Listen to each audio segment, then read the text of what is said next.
विभूषितं गोविन्दं गोकुलानन्दं ब्रह्मादेरभिपूजितं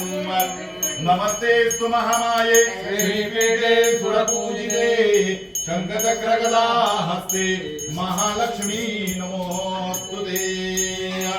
नमो देव्यै महादेवी शिवायै सततं नमः नमः प्रकृतिवत्रायै नियता प्रणतास्मदां शरणागत दीनार्थ परित्राणपरायणे सर्वस्यार्ति हरे देवी नारायणी नमोस्तुते नारायणाय विद्महे वासुदेवाय धीमहि तन्नो विष्णु प्रचोदयात् महालक्ष्मी च विद्महे विष्णुपत्नी च धीमहि तन्नो लक्ष्मी प्रचोदयात् लक्ष्मी सहित श्री सत्यनारायण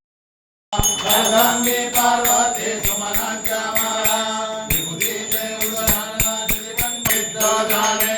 जय देव जय शिव शंकरा ओ स्वामी शंकरा आरती ओ वाळू तुझ कर पुरगौरा जय देव व्याघ्रं परमणिवरधर सुंदर मदना जय देव जय शिव शंकरा ओ स्वामी शंकरा आरती ओ वाळू तुझ कर पुरगौरा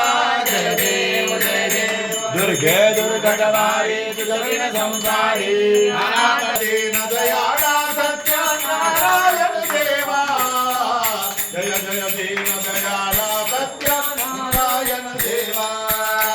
सदानंद विप्रे पूर्वे कृपे आचरिते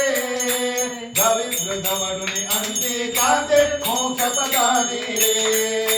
यापासूनी हे व्रत कलियुगी सकल कृत झाले भावांते पूजिता सर्व इच्छित लाभ नारायण देवा साधु वैशे संततीसाठी तुझला प्रार्थिले इच्छित पुरता मदांध हो मुनी व्रतन आचर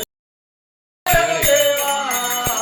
जय जय दीन दयाळा सत्यनारायण देवा सर आदर प्रीत्या भावसी जगदीशा भक्तांचा जनमानू कल्पतु तू सर्वेशा सत्यं ब्रूयात प्रियं ब्रूयात न ब्रूयात सत्यमप्रियं प्रियंच नानृतं ब्रूयात एष धर्मो सनातनः. आपला सनातन हिंदू धर्माची श्रेष्ठता हीच आहे की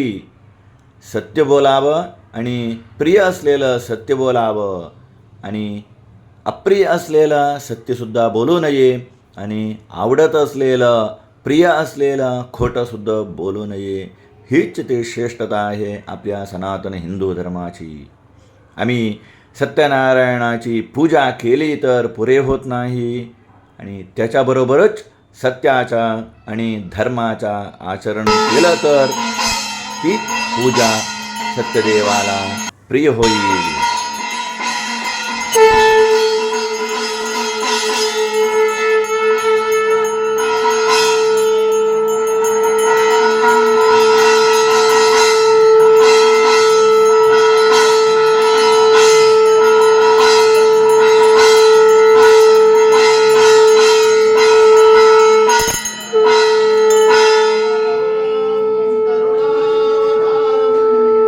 आमच्यावर राज्य करणारा त्या शक्तीवर आम्ही नितांत भक्ती ठेवून पूजा केली तर तीच पूजा भगवंताला प्रिय होते.